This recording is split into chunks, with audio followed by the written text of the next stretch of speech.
কাপ্তাই থেকে রাঙ্গামাটি যাওয়ার পথে পাহাড়ের উঁচু উঁচু পথ অতিক্রম করে আমাদের গন্তব্য। এখন সর্বোচ্চ চূড়ায় উঠে আপনাদেরকে দৃশ্য দেখাচ্ছি। আপনারাও পারেন খুব চমৎকার এই সবুজে ঘেরা দৃশ্যপট ঘুরতে, মজা করতে। এমন চিন্তা চেতনায় আপনারা ঘুরবেন, আমাদের দেশের সবুজে ঘেরা সেই সব দৃশ্যপট উপভোগ করবেন। আপনারা দেখছেন ঐতিহ্য টেলিভিশন। আমাদের মোটর বাইক স্ট্রংলি আবার টানা শুরু করেছে। এই যে দেখুন, অনেক উপরে উঠে গেছি আমরা। ওই দূরে দেখা যাচ্ছে জলাশয়, পাহাড়, জঙ্গল, এখানে উঠে সব দেখা যায়। রাঙ্গামাটি যাওয়ার পথে কাপ্তাই থেকে এই উঁচু নিচু মসৃণ সড়ক অনেকটা অতিক্রম করে এমন একটা জায়গায় এসেছি, বলতে গেলে এটাই হলো এই রাঙ্গামাটি সবচেয়ে উঁচু পাহাড়। আমি যদি এই পাহাড়ের উপরেই এখন উঠে গেলাম, আমাদের নাসির ভাই একটু অপেক্ষা করলেন।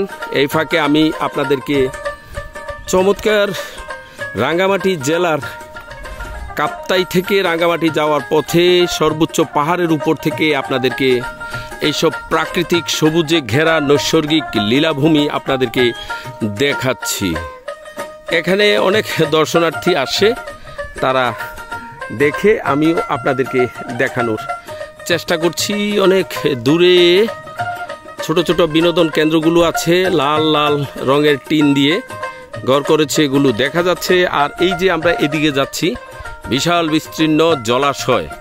আমরা এখন রওনা করছি আবার রাঙ্গামাটি শহরের দিকে। রাস্তার পাশে ছোট ছোট যে দোকান, এগুলো আপনি চা খেতে পারেন, কলা খেতে পারেন, সুন্দর। এখানে যারা উপজাতি তাদের দোকান।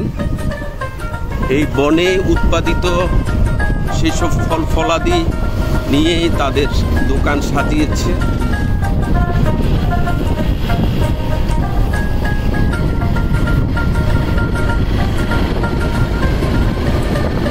অনেক পথ অতিক্রম করে অবশেষে একটা দোকানে নামলাম। দেখেন, এই যে পাহাড়ের খুব চমৎকার ফল, আনারস, লেবু, এছাড়া আছে কলা, এগুলো এখানে উৎপন্ন করা হয়। আর পাহাড়ে যারা বসবাস করছেন তারা খুব পরিশ্রমী জাত, তারা কষ্ট করে হাড়ভাঙ্গা পরিশ্রমের ফলে এই ধরনের ফল ফলাদি উৎপন্ন করেই তাদের রিজিকের চাকা ঘুরায়।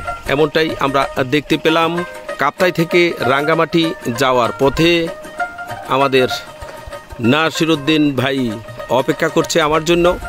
আমি আবার বাইকে উঠব আপনাদেরকে শুধু দেখানোর উদ্দেশ্যেই।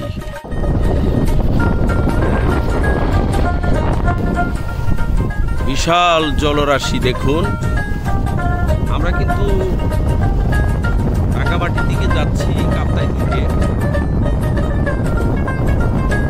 যে সড়কটা এবার কিন্তু অনেক জায়গা ক্ষতি হয়েছে এই বর্ষায়। এই যে দেখুন, খুব বিপজ্জনক সড়ক, এমনটাই সাইনবোর্ড দিয়েছে। রাঙ্গামাটি এখান থেকে আর 17 কিলোমিটার। আমরা এসেছি কাপ্তাই থেকে এই পথে, আর আমরা এখন যাব এই পথে। আর 15 কিলোমিটার অতিক্রম করলেই আমরা রাঙ্গামাটি শহরে চলে যাব।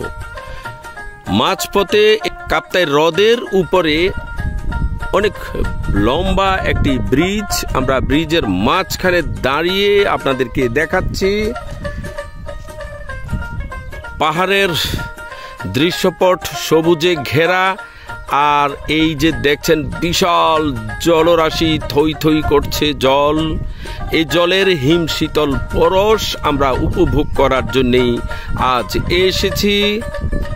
সকাল সকাল বের হয়ে গেলাম চট্টগ্রাম থেকে আসলাম চন্দ্রঘোনা থেকে কাপ্তাই, আর কাপ্তাই থেকেই কাপ্তাই হ্রদের পাশ ঘেঁষেই আমরা রওনা করছি রাঙ্গামাটি।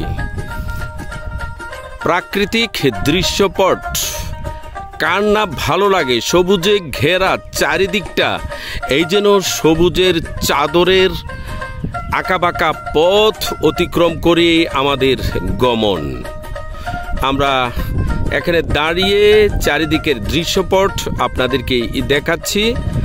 আপনারা যদি পাহাড়ি অঞ্চল ঘুরতে আসেন তাহলে কিন্তু ভুল করবেন না, এখানে দাঁড়িয়ে আপনারা পুরা রাঙ্গামাটির চারিদিকের দৃশ্যপট উপভোগ করতে পারবেন।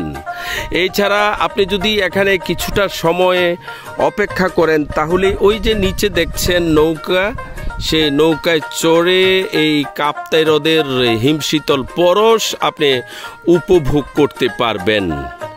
আপনারা দেখছেন ঐতিহ্য টেলিভিশন।